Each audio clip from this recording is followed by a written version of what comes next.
I'm down here at the Quinta Public Library, and we are continuing our celebration for Read Across America. We have some great friends waiting to read us some stories today, so let's get to it. Now we're going to travel all the way back to California to see Miss Amber over at the Etiwanda School District. Hi there, boys and girls. This is Mrs. Claflin, your district teacher librarian. I'm so lucky to be able to work in all the libraries across the district, and today I have a story about one of my favorite subjects, and that is sheep. The name of my story is No Sleep for the Sheep. And it's written by Karen Beaumont, and I'm reading it with permission from Houghton Mifflin Harcourt. No sleep for the sheep.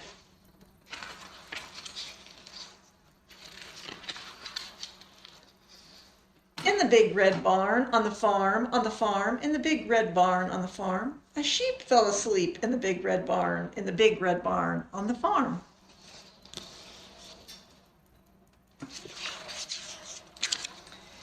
Then there came a loud quack at the door, and the sheep couldn't sleep anymore. Go to sleep, said the sheep to the duck at the door, and please don't quack anymore. Quack, said the duck in the barn. Shh, not a peep, said the sheep in the big red barn on the farm. Soon the duck and the sheep fell fast asleep in the big red barn on the farm.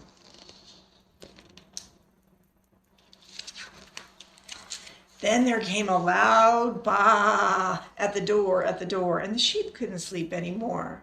Go to sleep, said the sheep to the goat at the door, and please don't baa anymore.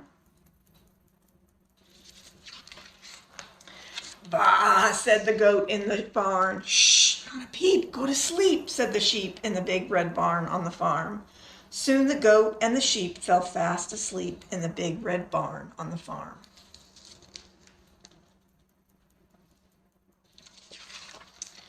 Then there came a loud oink at the door, and the sheep couldn't sleep anymore. Go to sleep, said the sheep to the pigs at the door, and please don't oink anymore.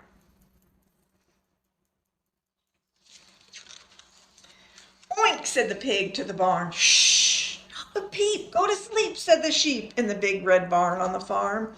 Soon the pig and the sheep fell fast asleep in the big red barn on the farm. Then there came a loud moo at the door, and the sheep couldn't sleep anymore. Go to sleep, said the sheep to the cow at the door, and please don't moo anymore. Moo, said the cow in the barn. Shh, not a peep. Go to sleep, said the sheep in the big red barn on the farm. Soon the cow and the sheep fell fast asleep in the big red barn on the farm.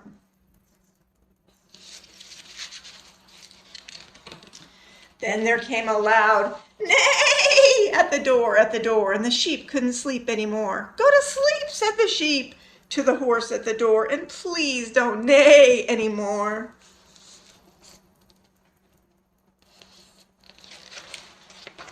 Neigh, said the horse in the barn. Shh, not a peep, said the sheep in the big red barn on the farm.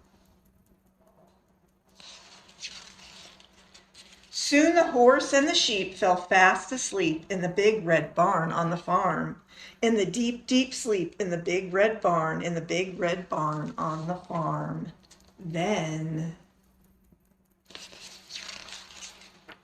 cock-a-doodle-doo!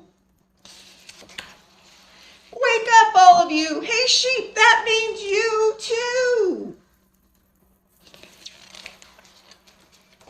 But the sheep slept right on through the neighs and the moos and the cockle-doodle-doos in the big red barn on the farm.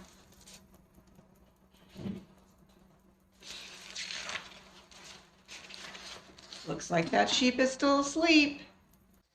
I hoped you enjoyed my story. Sheep are one of my favorite animals, and not only am I a teacher, but I'm also a farmer, and we have quite a few sheep here on our farm. So I hope you have a great day and listen to some other great stories. Bye now. Our final stop is visiting Miss Shell over at the Tangipahoa Parish Library System in Louisiana. Hi guys, my name is Michelle or Shell, and I am the Baby and Me programmer for Tangipahoa Parish Library here in Louisiana. And Tangipahoa is a pretty hard word to say. Here in Louisiana, we have a lot of hard words to say, like Chapatulas, which starts with the letter T. And we have Lake Pontchartrain, and we have the Tchefuncte River, which is also starts with a T and has some C's and H's in it. And I live in a little town called Ponchatoula, where we are famous for our strawberry festivals every year. Here in Louisiana, we do things a little bit differently than other parts of the country in that we love our spicy food. We do not call them snow cones, we call them snowballs. But they are a staple around here. So if you've ever had kind of a slushy with a cone on top, that's a snowball here in Louisiana. But it does not snow here. So if you're from anywhere up further north than probably like Dallas, Texas, we very, very, very, very rarely get snow, like once every 10 years, and it usually doesn't even stick to the ground. But we are famous for our hurricanes. We are famous for Mardi Gras and fun and letting the good times roll. And so I'm so excited to invite you into our library as part of Read Across America.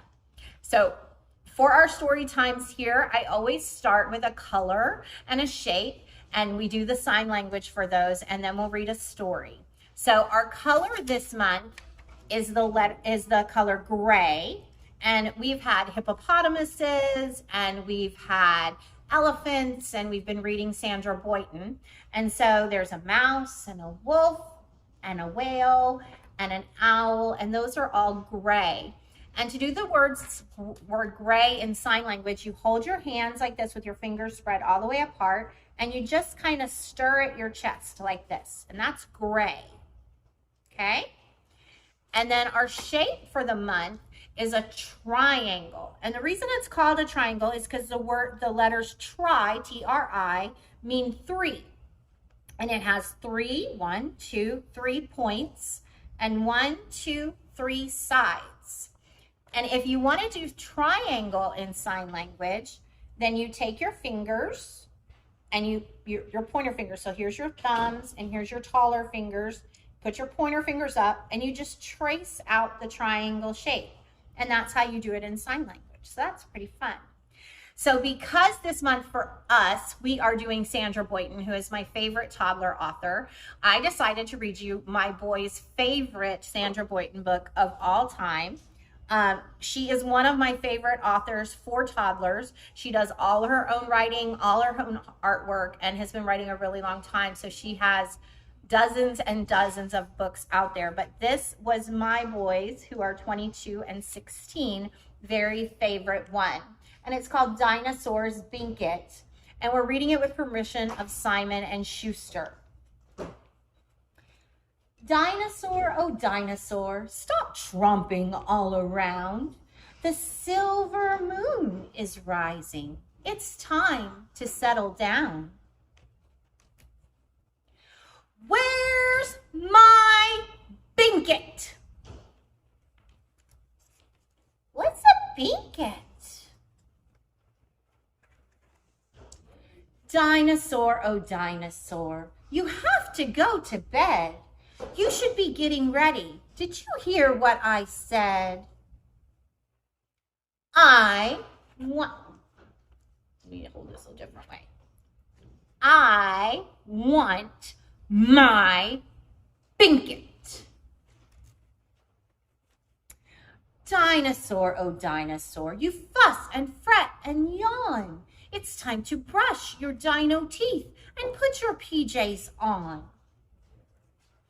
I need my Binkit. Dinosaur, oh dinosaur, I hear you sob and sniff. Come out and dry your tired eyes. Here, use this handkerchief. Oh, it's my blanket. Dinosaur, oh dinosaur, dreaming dreams unknown. Your smile makes me wish I had a blanket of my own. And that is my boy's favorite Sandra Boynton book. I hope that you liked it. So every story time we end with the same song, and there is some sign language in it. So it starts with the sign language for turtle, which you stick one hand up and you put your little head out like a turtle, and you take your hand and you put it over top. And it says, my mommy had a turtle. She named him Tiny Tim.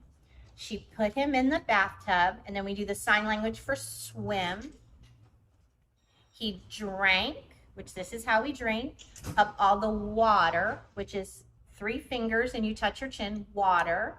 He ate, which you just take your kind of fingers, put them, ate up all the soap. And now he's home sick in bed with a bubble in his throat. And then we do bubble, bubble, bubble, bubble, bubble, bubble. Pop. Okay, ready? Okay, put your thumbs up. My mommy had a turtle. She named him Tiny Tim. She put him in the bathtub to see if he could swim. He drank up all the water. He ate up all the soap. And now he's home sick in bed with a bubble in his throat. Bubble, bubble, bubble, bubble, bubble, bubble, bubble, bubble, bubble, bubble, bubble. And that's it, and that's all. Thank you so much for visiting us here in Hammond, Louisiana at the Tangipahoa Parish Library. I hope you're enjoying Read Across America and all the other libraries that are reading to you. And I really hope that you enjoyed Dinosaur's Blanket with me. It's great to see you. Mwah! Bye. All right, friends, don't forget, it's Read Across America, so grab a book and read. But for now, that's all we have for you, so we'll see you next time.